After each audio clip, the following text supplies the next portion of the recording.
उत्तराखंड के इतिहास में 2-3 चीज़ें बड़ी महत्वपूर्ण हैं, जो मैं अभी बताऊंगा कि कहाँ पर अंग्रेज़ लोगों ने गलती की और क्यों वो यहाँ से उनको जाना पड़ा।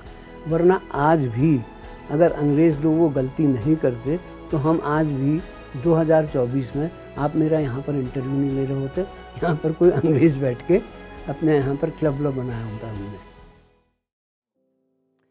अंग्रेज़ों का लीगल सिस्टम जो था वो बड़ा इंटरेस्टिंग था। अगर आप 1815 के बाद अंग्रेज़ों का इतिहास देखें लीगल सिस्टम का, तो जो G.W. ट्रेल थे, जो सेकंड कमिश्नर थे, 1816 से 1835 तक वो कमिश्नर रहे।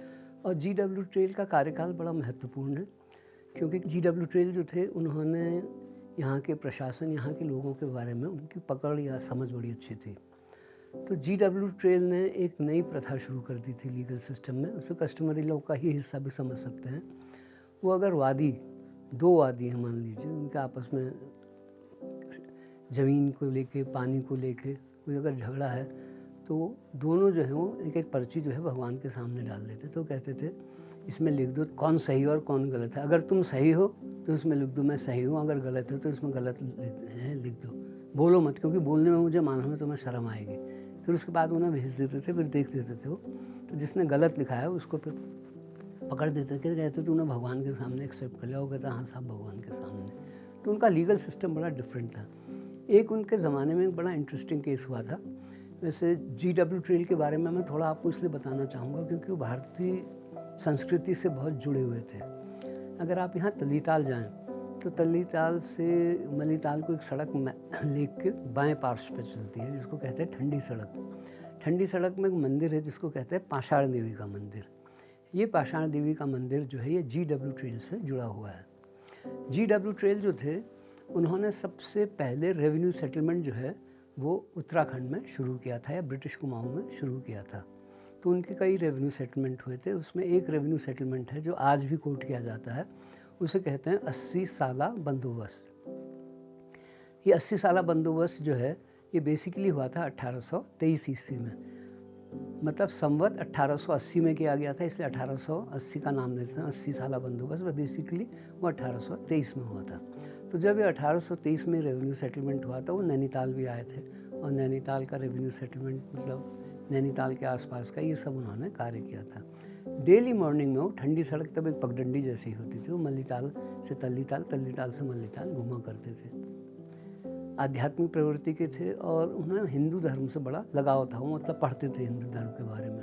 जैसे बद्रीनाथ जी हों, बद्रीनाथ जी भी गए थे। बद्रीनाथ जी में उन्होंने देखा कि रोड सही नहीं हो रही है, तो उन्होंने रोड के लिए पैसा भी रिलीज़ करवाया और बद्रीनाथ जी की सड़क उन्होंने ठीक ठाक करवाई। और हर सीज़न में वो कोशिश करते थे कि रोड ठीक हो जाए।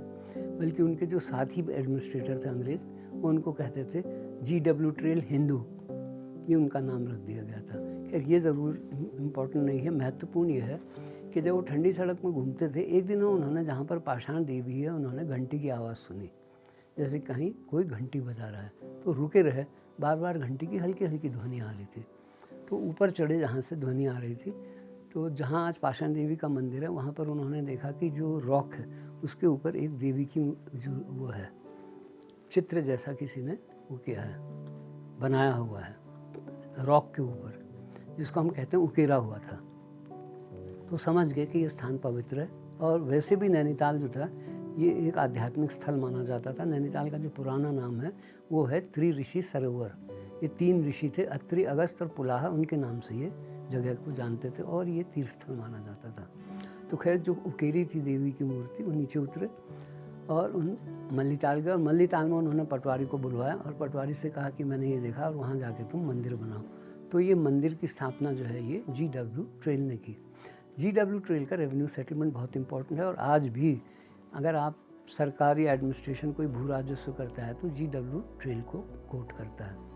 इसके साथ ही साथ एक दूसरा एडमिनिस्ट्रेटर जो कि आर्मी ऑफिसर, मैं कह रहा था ना आर्मी ऑफिसर्स को भी बनाते थे, वो थे सर हेनरी रैमजे, जो 1856 से 1884 तक कमिश्नर रहे। और सबसे ज़्यादा काम उत्तराखंड के लिए सर हेनरी रैमजे ने ही किया। जो आज आप नहरें देख रहे हैं भाबर में और कुछ तराई में, ये सब नहरों का निर्माण सर हेनरी रैमजे ने ही करवाया था। आलू की खेती जो है यहाँ, आलू की खेती भी उन्होंने ही प्रारंभ की थी। आलू की खेती आलू हमारे वहाँ का नहीं, आलू जो है भारत में नहीं होता था, आलू ज़्यादा यूरोप में होता था। तो यूरोप से वो लेके आया सीड्स और उसके बाद फिर उन्होंने मुक्तेश्वर का जो क्षेत्र है वहाँ पर आलू उगवाए और नैनीताल में जहाँ आज डीएम की कोठी है उस जगह उन्होंने आलू की खेती की। इसके अलावा जहाँ कंपनी गार्डन है, आर्य समाज के पीछे जो गार्डन है वहाँ, और सड़िया ताल में तो आलू की खेती उन्होंने इंट्रोड्यूस की। और मुक्तेश्वर का आलू, रामगढ़ का आलू, ये जो सब क्षेत्र है यहाँ का आलू कलकत्ता तक जाता था और इसको कहते थे नैनीताल का आलू। इसके अलावा उन्होंने हॉर्टिकल्चर को बढ़ावा दिया, एग्रीकल्चर को बढ़ावा दिया। इस तरह के उन्होंने बहुत काम कार्य किए। सर हेनरी रैमजे के टाइम का एक बड़ा इंटरेस्टिंग किस्सा है कि किस तरह से अंग्रेज़ लोग लॉ को और किस तरह से पटवारी अपनी लीगल पावर्स को करते थे। एक तहसीलदार साहब थे, उनको अंग्रेज़ी का बड़ा शौक़ था और वो रानीखेत में पोस्टेड थे। उस ज़माने में जीआर काला सीनियर एसडीएम थे। तो उन्होंने क्या किया, या जीआर काला ने शायद ये लिखा है अपनी बुक में, मेमोइर्स ऑफ द राज में।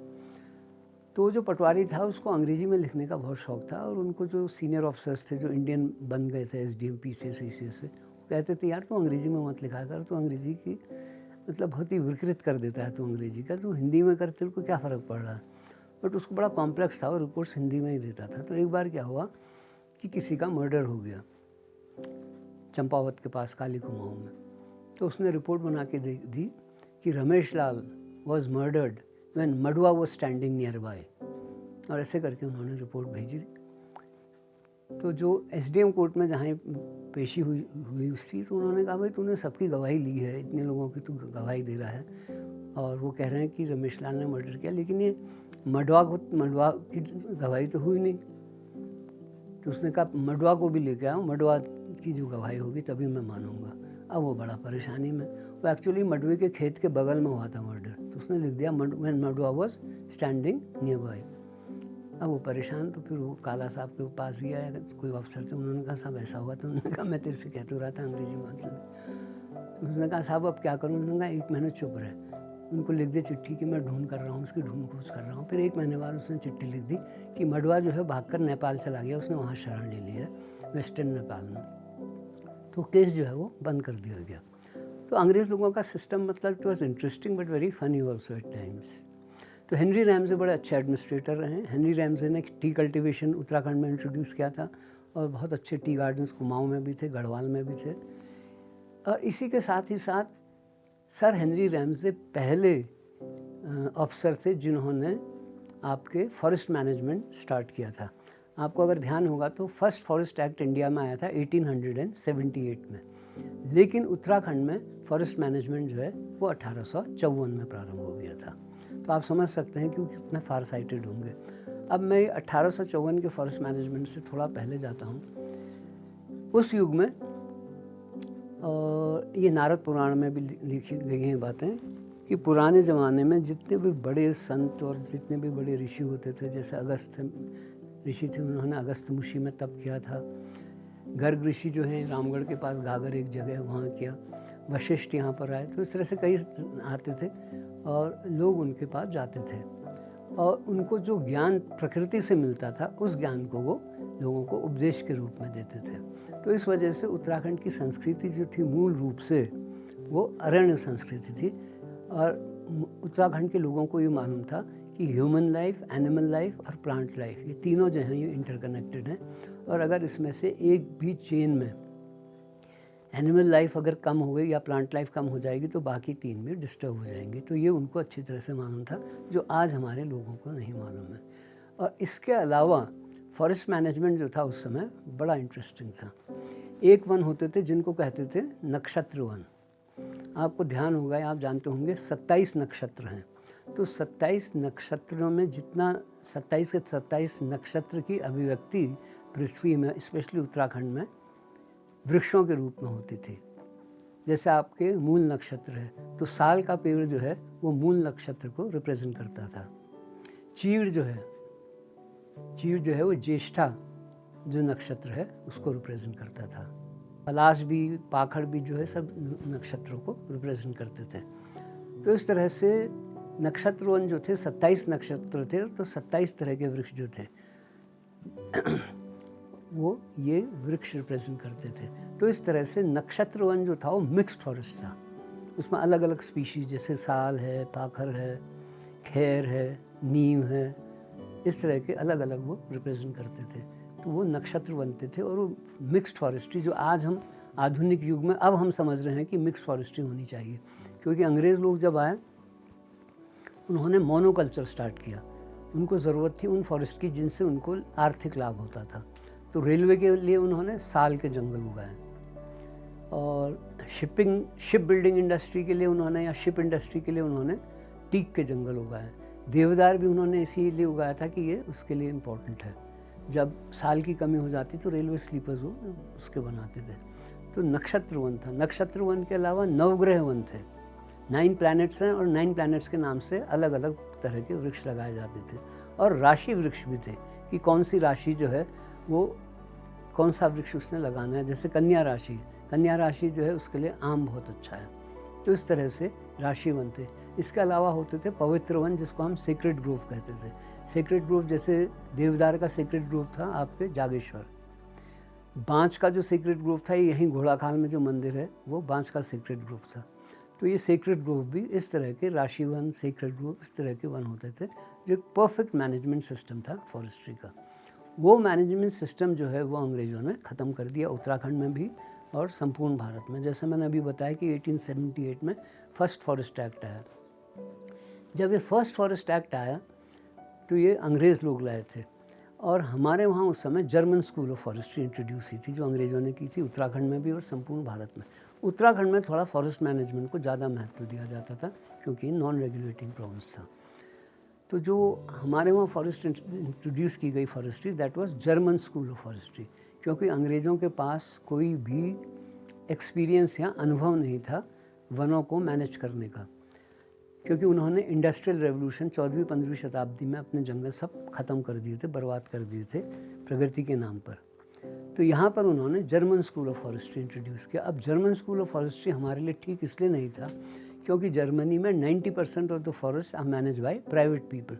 बड़े बड़े जैसे 6000 एकड़ का, 5000 एकड़ का, 2000 एकड़ के बड़े बड़े चंक्स हैं फॉरेस्ट के, वो प्राइवेट लोगों के हाथ में हैं। तो उन लोगों को प्राइवेट मैनेजमेंट का आइडिया था, गवर्नमेंट मैनेजमेंट का आइडिया नहीं था। इसीलिए जब यहाँ पर जर्मन स्कूल ऑफ फॉरेस्ट्री हुआ तो एक बहुत बड़ी कंट्रोवर्सी हुई। वॉल्कर नाम के एक एग्रीकल्चर साइंटिस्ट थे। उन्होंने ये कहा कि सबसे पहले सरकार ने डिसाइड करना चाहिए कि हमें वनों की ज़रूरत है या हमें एग्रीकल्चर लैंड की ज़रूरत है। तो एग्रीकल्चर वर्सेस फॉरेस्ट्री करके बहुत बड़ा कंट्रोवर्सी चली और ब्रिटिश पार्लियामेंट में भी ये लोग गए और अल्टीमेटली ब्रिटिश पार्लियामेंट में डिसाइड किया कि agriculture is more important for India than forest. तो हमारे हो गया जो हमारा फॉरेस्ट मैनेजमेंट सिस्टम है उत्तराखंड का, जो अंग्रेज़ों ने इंट्रोड्यूस किया है, वह एग्रीकल्चर वर्सेस फॉरेस्ट्री। जबकि होना क्या था, agriculture and forestry. Horticulture, animal life, plant life, human beings, ये सब जो हैं ये एक दूसरे से इंटरकनेक्टेड हैं। जैसे आज जो पुराने किसान हैं आज भी इस बात को जानते हैं कि 1 हेक्टेयर एग्रीकल्चर के लिए आपको कम से कम 3 हेक्टेयर फॉरेस्ट की आवश्यकता है, तब वो सस्टेनेबल या संपोषक वन जो है वो बना रहेगा। तो उत्तराखंड का ये महत्व है कि यहाँ पर उन्होंने फॉरेस्ट्री को या फॉरेस्ट्री के जो कंपोनेंट हैं उसको बहुत अच्छी तरह से समझा था। अब हम आते हैं स्वतंत्रता संग्राम में। जब हम स्वतंत्रता संग्राम की बात करते हैं तो जैसा मैंने पहले बताया कि अंग्रेज़ों को मालूम था कि ये एरिया उनके लिए बड़ा इम्पोर्टेंट है, नॉन रेगुलेटिंग प्रोविंस है, तो इसलिए जनता को भड़काना जो था वो बहुत मुश्किल था। यहाँ के लोगों ने, कांग्रेस के नेताओं ने, बल्कि 1912 में यहाँ कांग्रेस पार्टी की एक विंग बनी थी लेकिन वो फेल हो गया। उसके बाद फिर बना यहाँ 1916 में कुमाऊँ एसोसिएशन। कुमाऊँ एसोसिएशन इसलिए सक्सेसफुल रहा क्योंकि कुमाऊँ एसोसिएशन ने फॉरेस्ट की बात की। अंग्रेज़ लोगों ने क्या गलती की, बाकी उन्होंने यहाँ सब कुछ अच्छा था, यहाँ के लोग बहुत संतुष्ट थे उनसे, उन्हें अच्छा लगता था। आज भी लोग कहते हैं, आप किसी भी बुजुर्ग से पूछोगे वो कहेगा अंग्रेज़ों का राज्य बहुत अच्छा था, हिंदुस्तानी राज्य को अच्छा नहीं मानते। लेकिन वो एक जगह गलती करते कि 1893 में उत्तराखंड में क्या हुआ कि जितने हमारे वेस्टलैंड्स थे उनको उन्होंने नोटिफिकेशन करके प्रोटेक्टेड फॉरेस्ट कर दिया।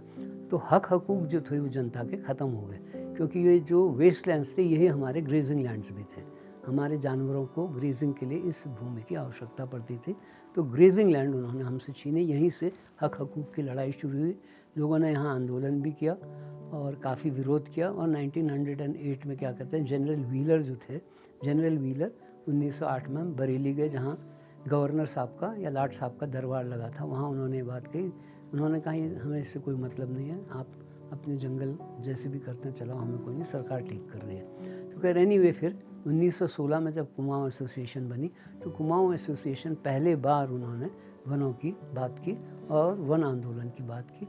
और 1920 से एक वर्ष पहले केवल नैनीताल में 112,000 हेक्टेयर जो जंगल है वो नैनीताल और नैनीताल के बाहर जलाया गया। तो वनों को जलाने की प्रक्रिया जो है ये 1920 के नॉन कोऑपरेशन मूवमेंट से स्टार्ट हो गई थी।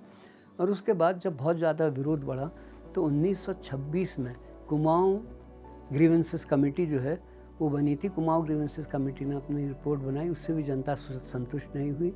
और फिर 1938 में N investigation into the villagers rights in the reserve forest of Kumaon हुई, वो भी जनता को संतुष्ट नहीं कर पाई। इसी बीच पंडित गोविंद बल्लभ पंत जी ने एक पुस्तक लिखी थी, forest problem in Kumaon. Forest problem in Kumaon में उन्होंने कहा कि जनता के साथ बहुत अन्याय हो रहा है, उनके हक हकूक़ जो हैं छीन लिए जा रहे हैं। तो वन आंदोलन जो है वो बेसिकली हमारा जो स्वतंत्रता संग्राम है उसका बेसिस हमारा फॉरेस्ट मूवमेंट्स है। और forest movement, civil disobedience movement जब हुआ उसके बाद ये बहुत ज़्यादा भड़क उठा, क्योंकि 1936 में गांधी जी ने एक सर्कुलर भेजा। इस सर्कुलर की कॉपी इंडिया ऑफिस लाइब्रेरी में है। उस सर्कुलर में उन्होंने लिखा कांग्रेसियों को, जो कांग्रेस लीडर्स थे यहाँ उत्तराखंड में और ट्राइबल एरियाज़ में, उन्होंने लिखा कि जहाँ जहाँ फॉरेस्ट बेस्ड इकोनॉमी है, जहाँ जनता जंगलों पर आधारित है, वहाँ पहले लोकल प्रॉब्लम से लोगों को सेंसिटाइज करो, उनको संवेदनशील बनाओ। अर्थात आप जंगलों की जो नीति है अंग्रेज़ों की, उसके खिलाफ लोगों को सेंसिटाइज करो या भड़काओ। और उसके बाद फिर उन्हें मेन स्ट्रीम ऑफ कॉन्शियसनेस जो है फ्रीडम स्ट्रगल में, तब उनको मेन स्ट्रीम ऑफ कॉन्शियस में ले जाओ। तो तब हिंदुस्तानियों को बड़ी खुली छूट मिल गई। उत्तराखंड में उन्होंने खूब जंगल जलाने शुरू किए, फॉरेस्ट के जो डाक बंगले हैं उनको जलाना शुरू किया। तो जो फॉरेस्ट मूवमेंट आपके 1916 के बाद स्टार्ट हुआ था, वो आज भी 1947 के बाद आज भी वो आक्रोश है। आज भी जनता ये महसूस करती है, फॉरेस्ट डिपार्टमेंट को काफ़ी गाली देती है कि इन्होंने हमारे हक हकूक़ हमसे छीन लिए हैं। तो फ्रीडम स्ट्रगल में हक हकूक़ जो है ये बड़ा इम्पोर्टेंट मामला रहा है। तो इस तरह से फॉरेस्ट मूवमेंट के साथ ही साथ यहाँ पर अंग्रेज़ों ने एक बड़ा इंटेलिजेंट काम किया कि उन्होंने यहाँ के लोगों को अच्छा एजुकेशन दिया। और विशेष रूप से ये एजुकेशन सिस्टम जो था उन्होंने नैनीताल से प्रारंभ किया। नैनीताल में उन्होंने क्या किया कि नैनीताल में 1857 में नैनीताल के लोगों ने अंग्रेज़ों को बहुत सहायता दी। 1857 में जब पहला स्वतंत्रता संग्राम या म्यूटिनी या विद्रोह जो भी आप कहें हुआ, तो कमिश्नर जो था बरेली का, उन्होंने यहाँ नैनीताल में शरण ली। इसके अलावा कई अन्य अधिकारियों ने शरण ली, टूरिस्ट ने यहाँ शरण ली। तो करीब करीब 1-1.5 साल तक यहाँ के लोगों ने उनकी तनख्वाह, उनका वेतन, उनका खाना पीना, इस सब का इंतज़ाम जो है वो यहाँ के लोकल लोगों ने किया। इसके अलावा जो स्थानीय जनता थी वो बहुत ज़्यादा सपोर्ट कर रही थी। तो अंग्रेज़ लोग इससे बड़े प्रसन्न हुए और 1862 में नैनीताल को summer capital of north western provinces and Awadh बनाया गया और उसके बाद वही यूनाइटेड प्रोविंस हो गया। तो यहाँ 6 महीने कैपिटल जो थी वो नैनीताल रहती थी और 6 महीने कैपिटल जो है वो लखनऊ में रहती थी। ये सिस्टम था। तो इस सिस्टम की वजह से उन्होंने ये किया कि यहाँ पर बड़े अच्छे एजुकेशनल इंस्टीट्यूशंस बनाए। जैसे एक तो यही पास ही में आपके ऑल सेंट्स और नीचे आपके सेंट मैरीज कॉन्वेंट और इधर पीछे सेंट जोसेफ्स कॉलेज और ऊपर शेवुड। तो इन इंस्टीट्यूशंस में जो लोग पढ़े हैं वो लोग हाईएस्ट पोजीशन में पहुँचे। जैसे शेवुड का मैं आपको एग्जांपल दूँ, जो फील्ड मार्शल मानेकशॉ हैं वो सेंट जोसेफ्स के पढ़े हुए हैं। मेजर सोमनाथ शर्मा जिनको फर्स्ट परमवीर चक्र मिला वो भी आपके शेवुड कॉलेज के पढ़े हुए हैं। अमिताभ बच्चन शेवुड कॉलेज के पढ़े हैं। दिलीप पट्टायक, खैर फिल्म एक्टर्स तो अंधाधुन, और ये जो हैं आपके डैनी डेंजोकप्पा ये बिरला विद्या मंदिर के पढ़े हुए हैं। तो एक एजुकेशनल सिस्टम जो है उन्होंने स्टार्ट किया। हमें तो अच्छा लग रहा है कि हमारे बच्चे इन अंग्रेज़ी स्कूलों में पढ़ रहे हैं, लेकिन हम रियलाइज़ नहीं कर रहे हैं कि हमारे बच्चों को उन्होंने, और स्पेशली जो उस ज़माने पढ़े हैं 1950-53 में, तो वो हनुमान जी को हनुमान जी नहीं कहते हैं। जैसे मंदिर की तरफ जा रहे होंगे हनुमानगढ़ की साइड को भी, तो हनुमान जी को हाय हनु कहते हैं, हाय हनु, हनुमान जी नहीं बोलते हैं। तो बहुत ज़्यादा यहाँ पर एंग्लिसाइज कल्चर हो गया। हर व्यक्ति का स्टेटस सिंबल हो गया है कि वो अपने बच्चों को यहाँ पर अंग्रेज़ी स्कूल में पढ़ाए, चाहे उनको कितने कष्ट झेलने पड़ते हैं। और वो अंग्रेज़ी सिस्टम जो है उसकी वजह से लोगों में ये हो गया कि अब जो हमारी इंडियन कल्चर है वो समाप्त होते जा रही है, which is a very bad indication. चलिए अब हम इसके बाद एक बड़ा इम्पोर्टेंट एस्पेक्ट है जो हमारे फ्रीडम स्ट्रगल में नहीं किया गया है। हमारे फ्रीडम स्ट्रगल में एक बड़ी इम्पोर्टेंट चीज़ ये थी कि हमारे जो मार्शल ट्रेडिशंस हैं, उत्तराखंड के जो लोग हैं इट्स अ मार्शल रेस। जैसे गढ़वाली और कुमाऊनी गढ़वाल रेजिमेंटल सेंटर में ही भर्ती हुआ करते थे, तो उनको गढ़वाली कहा जाता है। तो सेकेंड वर्ल्ड वॉर में जब हिटलर बिल्कुल रौंद रहा था यूरोप को, तो उस समय जिस जगह अगर गढ़वाल रेजिमेंटल सेंटर की बटालियन लड़ती थी तो वहाँ पर हिटलर भी घबरा जाता था। और जर्मन्स गढ़वाल रेजिमेंटल सेंटर या गढ़वाल राइफल्स के जो सैनिक थे उनको कहते थे storm troops of the allies. इसी तरह से गोरखा जो हैं, गोरखा लोग जो थे ये भी बड़े अच्छे वॉरियर्स रहे हैं, फाइटर्स रहे हैं। और गोरखाओं के लिए तो ये कहा जाता है कि ये युद्ध के क्षेत्र से कहीं भागते नहीं हैं और इनको मौत से डर नहीं है। बल्कि फील्ड मार्शल मानेकशॉ ने एक जगह लिखा भी है अपनी किताब में, लेक्चर में भी कहा है कि जब लोग ये कहते हैं कि मुझे मौत से डर नहीं लगती, तो या तो वो झूठ बोल रहे हैं या वो गोरखा हैं। एक गोरखा हैं जिनको मौत से डर नहीं लगती, बाकी सब लोग झूठ बोलते हैं। तो यहाँ की ब्रेवरी बड़ी इम्पॉर्टेंट है। और ये ब्रेवरी की अभिव्यक्ति जो है ये होती है martial traditions in the freedom struggle. एक तो है चंद्र सिंह गढ़वाली, जिनके बारे में आपने सुना है, जिन्होंने 1930 में पठानों के ऊपर या पख्तूनीस के ऊपर गोली चलाने से मना कर दिया था। दूसरा एस्पेक्ट जो लाइमलाइट में नहीं आया है, जब से आज़ाद हिंद फौज की बात आई है तो ये एस्पेक्ट भी आना चाहिए, लोगों तक जाना चाहिए। खैर मैंने आर्टिकल्स तो लिखे हैं इसमें। सुभाष चंद्र बोस जो थे उनको गढ़वाल के सैनिकों पर बहुत ज़्यादा विश्वास था और बहुत आस्था थी उन्हें। आपको जानकर आश्चर्य होगा कि जितनी भी इम्पोर्टेंट पोजीशन थी आज़ाद हिंद फौज में, उसमें कोई ना कोई गढ़वाली अफसर था। जैसे जो ऑफिसर्स ट्रेनिंग स्कूल था सिंगापुर में, जहाँ ऑफिसर्स को ट्रेन किया जाता था आज़ाद हिंद फौज के, उसके कमांडर तो थे वो लेफ्टिनेंट कर्नल चंद्र सिंह नेगी थे। इसके अलावा जो पर्सनल गार्ड्स बटालियन होती थी जो उनकी सुरक्षा करते थे सुभाष चंद्र बोस की, उसके जो कमांडर थे वो थे मेजर देव सिंह दानू।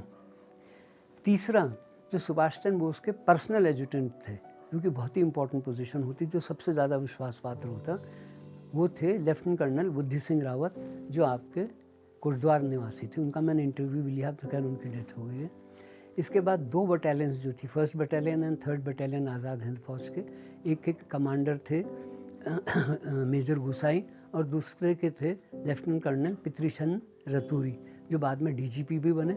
और पितृशरण रतूरी को वीरता पुरस्कार भी दिया था सुभाष चंद्र बोस ने। माउडाउ के युद्ध में उन्हें सरदार जंग का अवार्ड मिला था।